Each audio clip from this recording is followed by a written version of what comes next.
So we have now the sixth and seventh example of evaluating functions. We have example number 6, f of x equals 1 over square root of x minus 1. Find f of 0 and f of a squared minus 2a plus 1. For f of 0, if we substituted this to x, we're going to have a negative radicand on the denominator. So therefore, we cannot evaluate the function because 0 is not in the domain of x, or 0 is not in the domain of the function. So therefore, we cannot evaluate the function f of 0.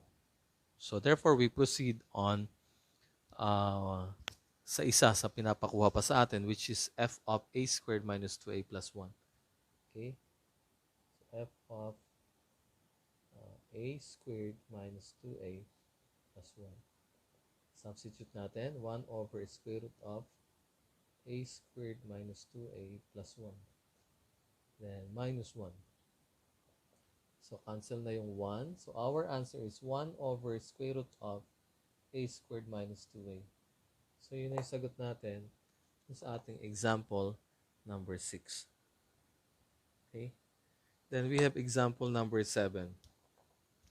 Evaluate g of x equals negative 8 to the x power if x equals 5/3. So, yung ating negative is not included dun sa in-erase na power dun sa ating exponent na x. So, therefore, sa-separate natin siya. So, substitute natin. We denote that as g of 5/3 negative 8 raised to 5/3. Okay, ilagay natin into radical form para di kayo malito. So that will be cube root of 8 raised to power of 5. Okay? And cube root of 8 is equal to 2. So negative 2 raised to 5th power. And 2 to the 5th is 32. Therefore, our answer is negative 32 for in example number 7.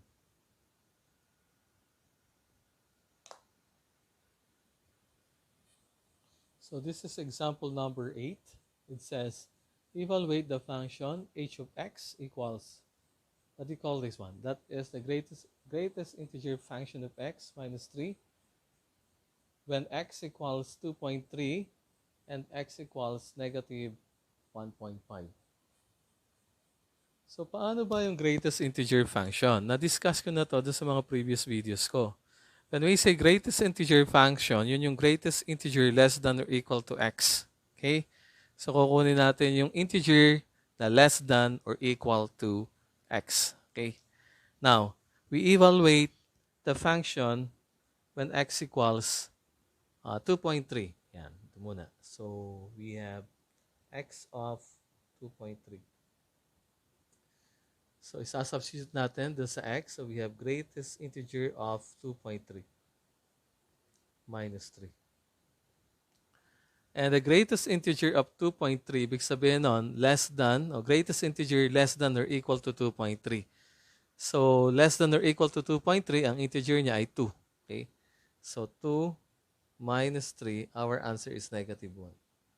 So, that is our answer for h of 2.3. Okay? Second is h of negative 1.5. So, h of negative 1.5. Substitute natin. Greatest integer of negative 1.5 minus 3 equals integer less than or equal to negative 1.5 is negative 2. So, we have negative 2 minus 3. That will be negative 5. So, our answer dito sa h of negative 1.5 is negative 5. Okay? We have example number 9. We have absolute value function. I advise you to read more about absolute value function. But what I'm going to do in example number 9 is just, I'm going to evaluate this if x equals negative 2. Okay? So, ang gagawin. So, we have, there should be f of x here. Ano na to? So, this is f of x. Okay. So, evaluate natin when x equals negative 2. F of negative 2, dati on top will be negative 2 squared minus 3 times negative 2 plus 1. Absolute value of this expression, we have minus 15 all over negative 2 plus 3. By the way, is negative 2 in the domain of the function f of x? Yes. Kasi hindi lang naman pwede maging value dito ni x ay yung value ni x na kung saan magiging 0 yung denominator. And that is negative 3. So therefore, nasa domain si negative 2 ng ating function. Actually, the domain of this function is all reals except negative 3. Because if that happens, the denominator will become 0. Okay, so pwede. We have on top 4 plus 6 plus 1, absolute value of this minus 15 all over absolute value of 1 equals, that will be, this is not 11, yun yung symbol ng absolute value.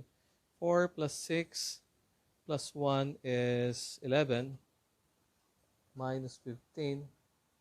And then, okay, on the denominator, we have absolute value of 1 is 1. On top, we have negative 4 divided by 1. Our answer is negative 4.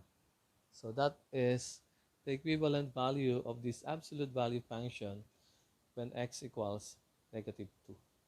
Okay, thank you.